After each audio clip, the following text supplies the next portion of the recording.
हमारे सहयोगी जो इस वक्त मुंबई में मौजूद है। पारस, जरा बताइए कि बाबा के आने से कहा जा रहा है कि महाराष्ट्र का सियासी पारा जो है वो बढ़ गया है। भक्त भी आ रहे हैं और सवाल खड़े करने वाले भी आ रहे हैं, शिकायतें भी दी जा रही हैं। अपडेट क्या है मुंबई से?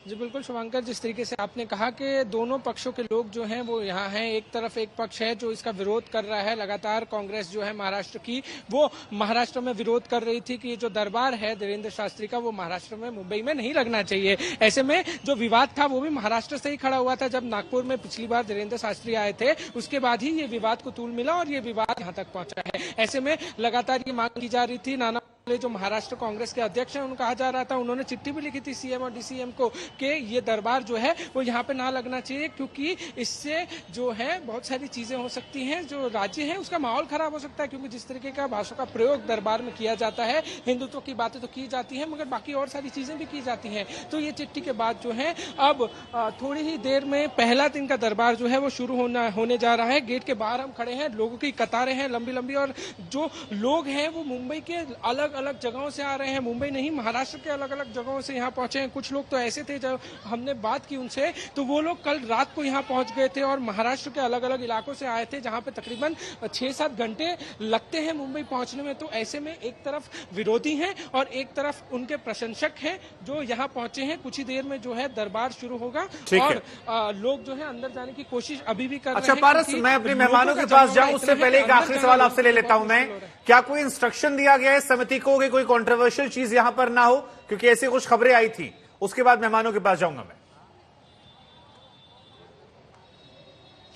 जी शुभांकर, सुबह जो मीरा रोड पुलिस है, मीरा रोड पुलिस आयोजकों के पास पहुंची थी और आयोजकों को एक नोटिस दिया गया है। उस नोटिस में लिखा गया है कि कोई भी ऐसा शब्द का प्रयोग किया ना जाए या कोई भी ऐसा विवादित बयान न दिया जाए जो धर्म पे हो या बाकी चीजें ऐसी करे, ऐसा शब्द हो जिससे जो है लोगों की भावनाओं को ठेस पहुंचे। तो ये एक जो नोटिस है वो ऑर्गेनाइजर्स को जारी की गई थी मीरा रोड पुलिस द्वारा कि जब भी दरबार लगे तो धर्म विरोधी चीजें जो है वो ना बोली जाए।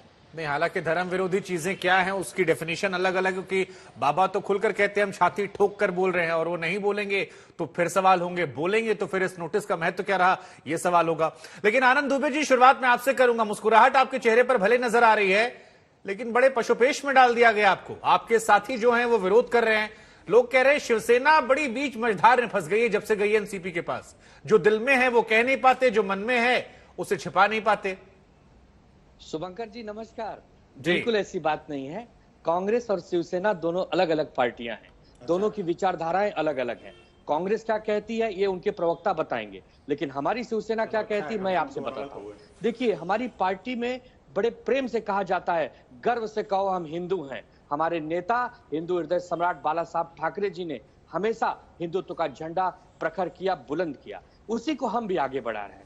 हम हमेशा कह रहे हैं कि जो भी साधु संत हैं, सनातनी लोग हैं। मैं गलत अगर नहीं हूं आनंद दुबे जी, तो आप ही की सरकार में हनुमान चालीसा पढ़ने को लेकर विवाद हुआ था जब शिवसेना इकट्ठा थी। हालांकि बाद में तो अलग अलग गुट हो गए, उद्धव जी का गुट अलग हो गया, शिंदे जी का अलग हो गया, आज सरकार में वो हैं। तो लोग कहते हैं कि आप लोग सेकुलर हो गए थे, अब वापस आ गए उसी धर्रे पर। शुभांकर जी, हनुमान चालीसा पढ़ने को लेकर कभी शिवसेना विरोध नहीं कर सकती। हनुमान जी तो हमारे प्राण हैं, हमारे दिल में बसते हैं। तो वो विषय नहीं, वो विषय आप भी जानते हो राजनीतिक से प्रेरित था। किसी ने हमें चेतावनी दी थी, उसका हमने विरोध किया था। अब बात यहाँ पर है सनातनी की।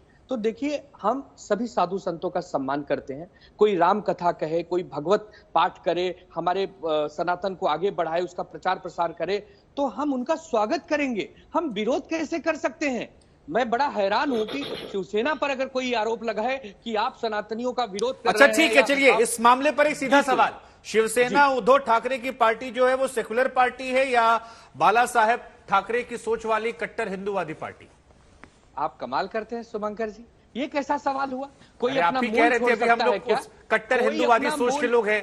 अब जो सेकुलरिज्म की परिभाषा कांग्रेस की है और जो आप लोगों की रही है वो पहले अलग रही थी, बीच में कहा गया एक ही हो गई है। ओवैसी साहब कहते हैं शिवसेना कभी सेकुलर हो नहीं सकती है। तो हम आपसे पूछ लेते हैं, आपकी आइडियोलॉजी क्या है? क्या बाबा बागेश्वर का स्वागत कर रहे हैं आप? शुभांकर जी, मेरा एक ही कहना है कि जो हमारी पहले मूल आइडियोलॉजी थी वही आज है, वही कल रहेगी।